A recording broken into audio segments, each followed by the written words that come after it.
Волейбольный турнир постепенно подходит к концу. Главный фаворит, сборная Сибири, сегодня одержала очередную блестящую победу над уральцами со счетом 3-0.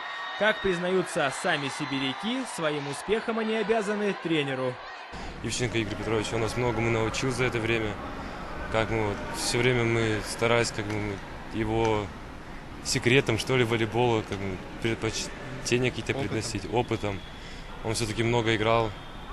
Спасибо большое ему. А вот на играх нашей сборной всякий раз происходить начинает нечто невероятное. Что и говорить, волейбол – игра для сильных духом. Даже когда ты просто сидишь на трибунах и смотришь за встречами наших парней, сердце то и дело уходит в пятки. А их игры каждый раз собирают массу зрителей. Давайте узнаем, за кого они болеют и какие эмоции испытывают. Даже одна подача потеряется, у меня прямо давление скачет. Якутой умеет играть, я за Якутов. Ха-ха-ха! У меня сын капитан команды, поэтому я, естественно, очень болею за нашу команду. Я верю. За Урал болею. Почему за Урал? Потому что если они выиграют, нам выгоднее будет их победа. Чтобы у них и у Сахи было по 2 проигрыша. Будем надеяться, что выиграем в 3-0, чтобы долго здесь не засиживаться. В сухую, в общем, разделаем 3-0. С нами первая партия.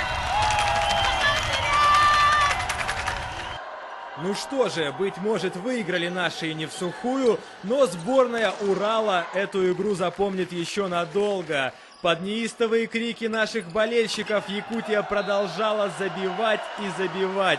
Конечно, противники любят бахвалиться своим уральским характером, который, наверное, и помог им выиграть вторую партию. Но за эту небольшую дерзость наши парни отплатили втройне.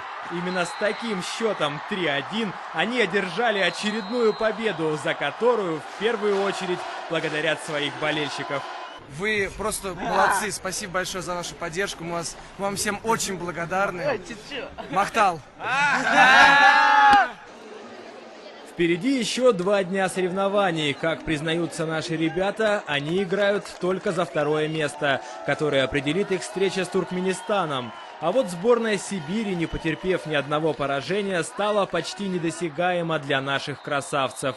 Впрочем, этим добрым великанам проиграть не стыдно. Здесь все признают, что они достойны своего лидерства. Но давайте не будем загадывать, а лучше просто насладимся великолепным волейболом и обязательно поддержим наших ребят.